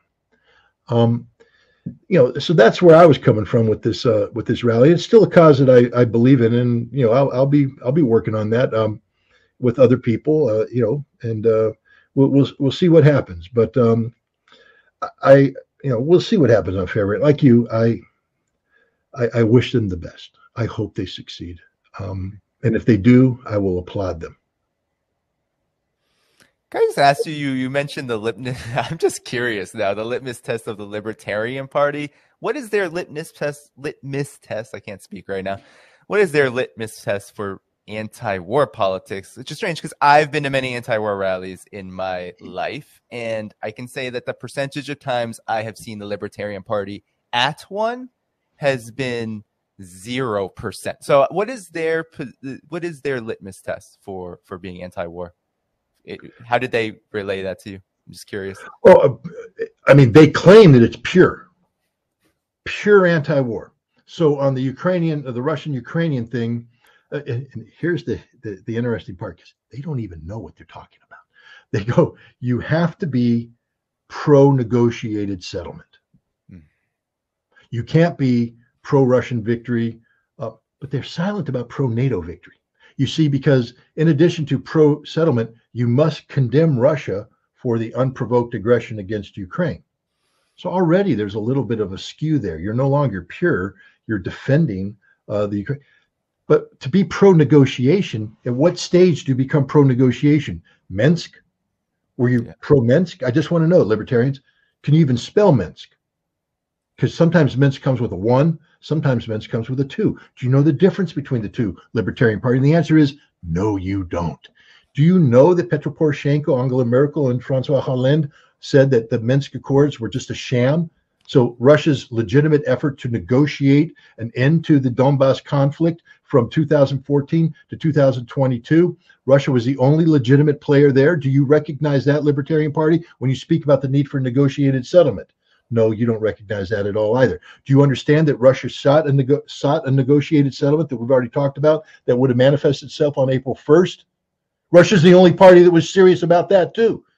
So when the Libertarian Party says they are in favor of a negotiated settlement, they need to understand that you can't make up your own facts. You have to deal with the reality. And the reality is Russia is the only party that has been serious about a negotiated end to this conflict from the very beginning. And yet they want to say Russia is the bad guy and we need to pursue and negotiate it. Negotiate it on whose terms? And this is where the Libertarian Party falls apart. They claim to be purists, but they're just ignorant. Literally the most ignorant people on the face of the earth about a conflict they claim to be anti-war about. They don't know what they're talking about. These are Johnny-come-latelys. Look, I've had similar discussions with the left, and I get frustrated with the left too. But I will say this, that if I sat down with Medea Benjamin and had this kind of discussion, she would at least come forward with some facts. She would at least come forward and have a basic understanding. Her issues would never be based upon a factual disagreement. It would be based upon interpretation of these facts. And that's okay. That's why we have debate, dialogue, and discussion, because, I have my spin, she has her spin. And the idea is, rather than oppose each other, talk it out, reach a compromise, find the middle ground. And Medea and I did that with Iraq. Trust me, we weren't on the same page on everything with Iraq. I fought in the Gulf War. She didn't like that. But we managed to find a way to work it out and come together with a middle ground that we both agreed was right, and we worked together. The Libertarian Party won't do that. They've made this litmus test of purity that they themselves can't meet. They're not intellectually capable of doing this. And yet they want to claim that somehow they hold the high moral ground on this conflict with Russia. No, they don't. They don't hold the high moral ground. They can't even make it to the table. They don't get a seat at the table. You guys don't even get in the door. If we were really going with true anti-war credentials, the Libertarian Party doesn't even get a foot in the door. And yet now they claim that they are the ones to have the litmus test to determine who is pure and who isn't pure. That's just, that's wrong. Yeah, and the fact that a lot of this has happened, that's one of the most unfortunate things I think that has surrounded this rally, is that a lot of these things that you are saying, Scott, should be dialogue and discussed with amongst each other, has happened in public on the internet. That's one of the things that I cannot stand. It's like, I don't know where you have been where you think that that's going to benefit. Like the fact that I'm even being asked, Danny, you look at all this stuff that's being said, you have to address this. It's like, this rally should not be a controversy. It should be a gathering amongst people who at the very least agree on this issue and can come together, as you said, on points that on this monumental conflict that does hold the risk of everyone dying from nuclear war. That's a very real risk. And it should not be about, okay, whose politics are whose politics. And, it should not have gotten to that point. But there was some due diligence that didn't happen.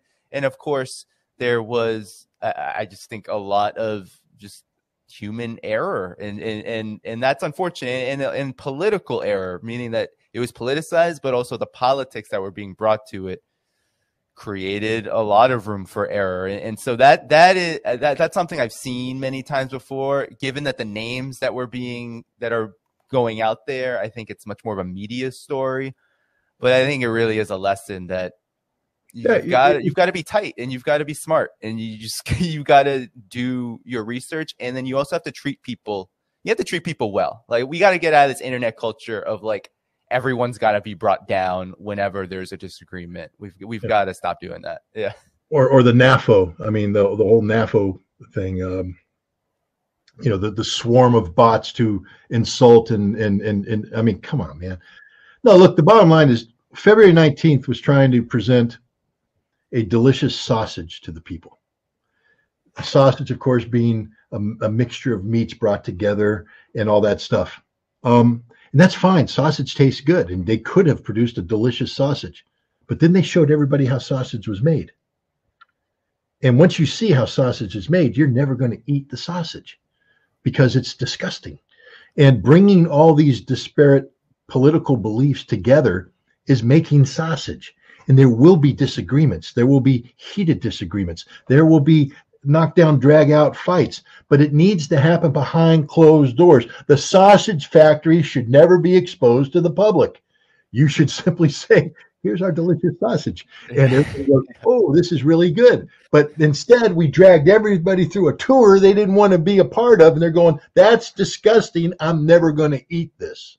And then they're getting back, all the bacteria, they're exposed, they're getting exposed where they're exposing them, and then the sausage gets poisoned. It's like well, that's a great metaphor, honestly, Scott. It's just like you can have it. I just made it up, but it's yours. It's amazing. I mean, it is really true because then you let the internet, public opinion, all of that come in, which of course we know that the internet and public opinion, this social media landscape is very much infiltrated and controlled heavily by the forces that want to see us dead or gone, or whichever is best, whichever works first.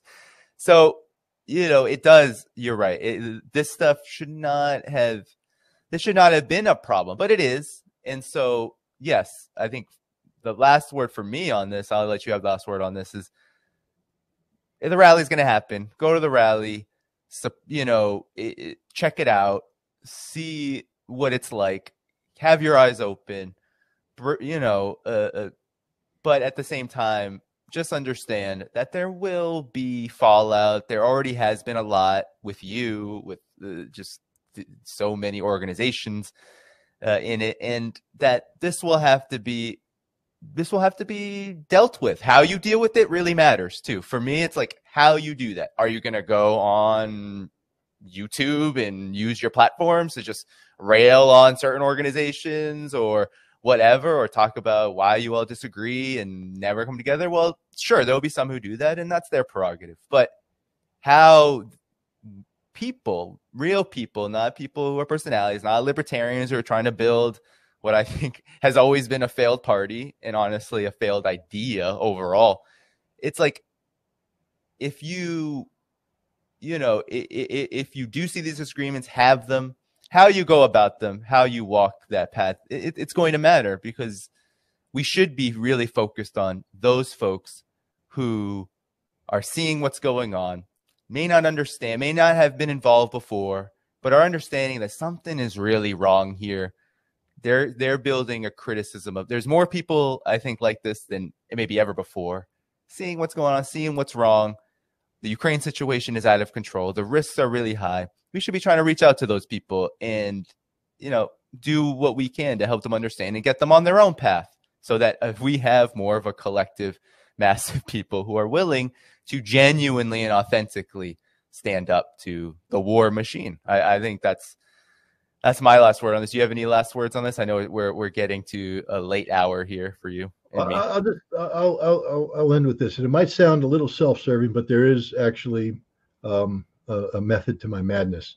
In March of 1991, April actually, late March, early April, when the Gulf War was over, General Al Gray, who was a commandant of the Marine Corps, spoke for the Marine Corps intelligence activity, and he singled out a young captain as one of the best intelligence officers in the Marine Corps, and that captain was me. And I was very proud of that. I mean, it was a big moment. But people need to understand that captain, when he was a lieutenant, failed many times. And some of the failures should have been career-ending failures. And yet people allowed me to learn from my mistakes, to pick myself up, dust myself off, be retrained, and then to move forward, to make a mistake again, and then to fall down, pick up. And so the journey to getting this great accolade was a journey of failure, a journey marked by failures. There were many successes, but there were many failures. But the difference was none of the failures, and they could have been had we had lesser officers, lesser leaders who viewed failure as fatal. If you make a mistake, if you fail, it's all over. No, the Marine Corps was the only way to learn is to try and fail. Understand how much knowledge is being imparted if all you do is succeed. You've never actually learned adversity. So I failed repeatedly on that journey, and I was given the opportunity to learn from my mistakes and move forward. So does that mean that the failures were failures? No, the failures were opportunities. Mhm. Opportunities. So I want to leave people with this on February 19th. It's an opportunity. It's an opportunity, and you have to view it as an opportunity. If you go in there and expect it to be perfect, it ain't going to be perfect. And if you treat it as a failure because it didn't meet all of your objectives, dreams, hopes, aspirations, then you're doing the wrong thing. February 19th is the first time diverse political groups have tried to come together, and they are making mistakes. But that's the only way you learn. If you go to February 19th, or if you don't go, let's say, Danny and I are going to take a step back and look at it. But we're going to look at it hopefully from the standpoint of how can we make this better? How can we improve this down the road? Because ultimately, an anti-war movement that is only based upon the left or only based upon the right is never going to succeed. An anti-war movement to succeed is going to have to be broad spectrum. It's going to have to bring all people in. And this is not an easy task. This is almost an impossible task. But in order to do it, you're going to fail many, many, many times. And if you allow these failures to be treated as fatal, then there will not be an anti-war movement. If there's going to be an anti-war movement, every failure has to be learned as a learning or viewed as a learning opportunity. Mistakes were made. Learn from the mistakes. Adapt. Try again. Fail again. Pick yourself up. Adapt. And keep failing until you get to the point that you need to be at. And when you get there, you're going to be much stronger. It's like a piece of steel getting tempered by fire, beat up, beat up, beat up, tempered by fire, beat up. In the end, you have the strongest steel in the world. And if we want an anti-war movement that's actually going to be an anti-war movement, then we're going to have to be tempered by fire. And on February 19th, I think it's the first time the blade's going to be dipped into the furnace, and it's going to fail. But that's not a bad thing. That's actually a good thing. It's good to fail because you identify problems. And if we all collectively can learn from these problems, then one day there will be something called an anti-war movement up there that can have real meaningful impact on the military industrial complex, which we all claim that we're in opposition against. Yeah. Yeah, no, those are all very, very astute points, Scott. I think it's good to leave it here because this is an event. It's good that it's happening. It's probably inevitable that there are going to be these problems. We have to be aware of them. We have to talk about them, but we have to be smart about it. Like we have to be. I think for me, I always get called like a CCP agent, a Communist Party of China. I know you get called a Putin this, Putin that. I've been called a little less of that, although that's been the case for me as well. But I like to study winners. We're talking about Russia winning this war. But like when I think about even just the Chinese experience, what happened to them in World War II, all that they've had to go through, the immense poverty, and then these huge ups and downs, mistakes, and then rising up, and mistakes, and then getting out of that. Like so much to learn there. And then you see now there's just this iron stability, like this iron strength. And now you have the United States getting unhinged about it, doing really ridiculous things. Shooting down balloons. Media, these, whatever we think. I know some people thought it was an actual spy balloon. Some people agree with China. It's a meteorological unmanned aircraft, whatever it was. That's not even part of I think the real debate is that the United States was so fragile that it felt like it had to take down a balloon, steal the balloon, threw it in the water. I don't even know what they're going to do with it. It would land it in the water. It might, whatever technology is in there might be completely bust. But, that happened. But you see China's stability. And for me, it's like one of the reasons why China has gotten so strong is that they bided their time. They were patient. They looked at the forces around them globally. They saw what there was a leadership that saw what they needed to do. They needed to cooperate with the West. They needed to protect themselves economically. They needed to do so many things to get strong. And so I think the anti-war movement should take heed to that. Anyone who's anti-war should take heed to this. Like, look at what you need to do for us to get strong. It doesn't mean that we have to publicly have all these like spats and divide ourselves up and say, don't go to the rally's bad, or the rally's good, or anything like that. Just move, buy time, move in a way, investigate, study, move in a way that positively brings what you want to see, and then good things can happen as people experience the same thing you're seeing and start to wake up. And this rally can be part of that. And then when you see the problems, listen to Scott Ritter, listen to people like myself to be able to understand why, yeah, the Libertarian Party probably isn't going to lead an anti-war movement in the U.S. But at the same time, we have to build up leadership that can do that. And the only way you can do that is by behaving in a certain way, behaving like someone who's serious, not someone who's just trying to get clicks and likes and money and attention or whatever the hell, like whatever the hell. Wait a minute, you can get clicks and likes and money? Tell me about this. But that's all I have to say. Any final words? I think we can go out together for this one.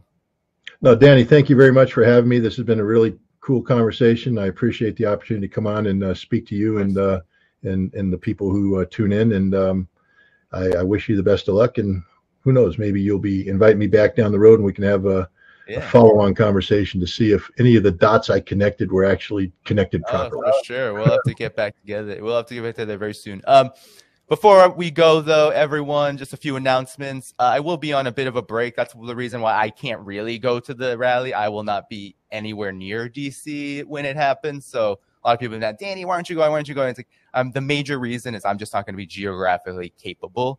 So I'm going to be on a break. I need a big break. So I won't even be back streaming until, let's see, the week of the 20th at some point. So I'll be back sometime early that week. With that said, everyone, though, before you leave, make sure you are liking this video before you go. Help boosting it. Subscribe to the channel. Hit the notifications bell. And if you support independent journalism, you support real anti-war journalism. I call myself an anti-imperialist. Be sure to support this work. Costs always go up when you start to do a program like every single day, every week. So the costs are piling up. So please do subscribe. Patreon.com/Danny Haiphong is the best place. But you can find so many good places to support in the description of this video. And, be sure to know that there are a lot of things you can do. Suggest guests, ask questions of guests like you saw today with our great friend here, Scott Ritter, and so much more. So consider supporting. But with that said, everyone, Scott and I are going to peace out of this live stream. Again, really good to be with you, Scott. Good to be with all of you in the chat and everyone who's been viewing. Take care. Have a good night.